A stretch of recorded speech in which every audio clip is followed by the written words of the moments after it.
সারা দেশে সন্ত্রাস, চাঁদাবাজি ও নৈরাজ্যের প্রতিবাদে মানববন্ধন ও পদ্মা সেতু ব্লকেট কর্মসূচি পালন করছে শরীয়তপুরের বৈষম্য বিরোধী ছাত্র আন্দোলন।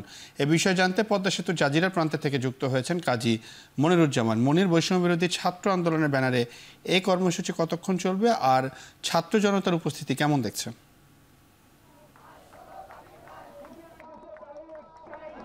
মূলত মিটফোর্ডের যে বর্বরচিত হত্যাকাণ্ড এবং চাঁদপুরে যেই নৃশংসভাবে কুপিয়ে হত্যাকাণ্ড সহ সারা দেশে যে সন্ত্রাস, চাঁদাবাজি এর বিরুদ্ধে একটি প্রতিরোধ গড়ে তোলার জন্যই কিন্তু শরীয়তপুরের পদ্মা সেতুর জাজিরা প্রান্তের যে টোল প্লাজা রয়েছে সেই টোল প্লাজায় কিন্তু বৈষম্য বিরোধী ছাত্র আন্দোলন শরীয়তপুর মানববন্ধন করছে। পাশাপাশি যেই লেনটা রয়েছে এই টোল প্লাজার, যেটা দিয়ে দক্ষিণ পশ্চিমাঞ্চলের 21 জেলা থেকে রাজধানী ঢাকায় যাতায়াত করা হয়, সেই লেনটি কিন্তু পুরোপুরি তারা বন্ধ করে দিয়েছে, ব্লকেট করেছে। যার কারণে কিন্তু আমরা দেখছি যে এখান দিয়ে প্রায় 15 মিনিট ধরেই কোনো ধরনের যানবাহন চলাচল করছে না। পুরো টোল প্লাজা এখন কিন্তু একেবারেই ফাঁকা, সেখানে কিন্তু কোনো যানবাহন নেই। পাশাপাশি এই লেনের এক অংশে কিন্তু আমরা দেখছি যে প্রচুর যানবাহন এখানে ঢাকা রাজধানীতে যাওয়ার জন্য কিন্তু তারা অপেক্ষা করছে।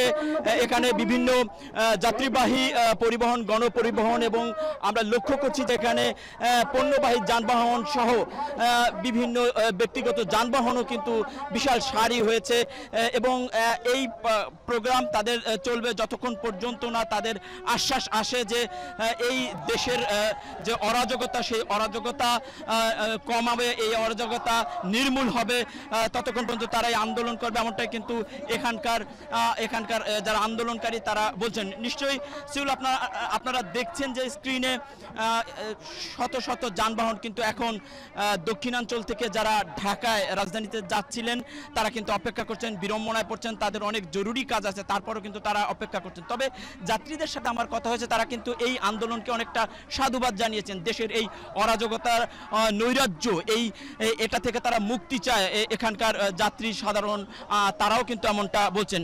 তো আসলে যতক্ষণ পর্যন্ত না এই আন্দোলন বা এই কর্মসূচি শেষ হবে ততক্ষণ পর্যন্ত তারা এখানে অপেক্ষা করবেন, এরপরে কিন্তু যাবেন। আমরা কোনো আইন শৃঙ্খলা রক্ষাকারী বাহিনী বা কাউকে দেখিনি যে এই ব্লকেট তুলে নেওয়ার জন্য তারা বলছেন।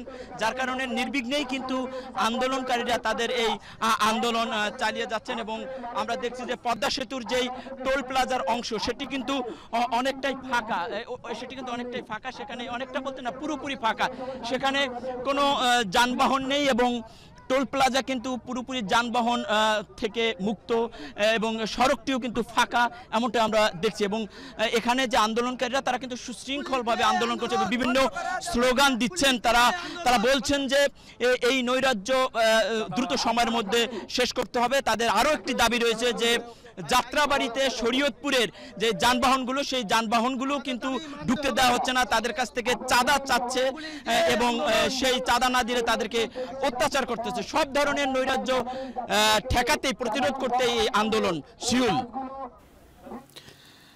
মানববন্ধন ও পদ্মা সেতু ব্লকেট কর্মসূচি পালন করছে শরীয়তপুরের বৈষম্য বিরোধী ছাত্র আন্দোলন। সেই খবরই বিস্তারিত জানাচ্ছিলেন আমার সহকর্মী কাজী মনিরুজ্জামান।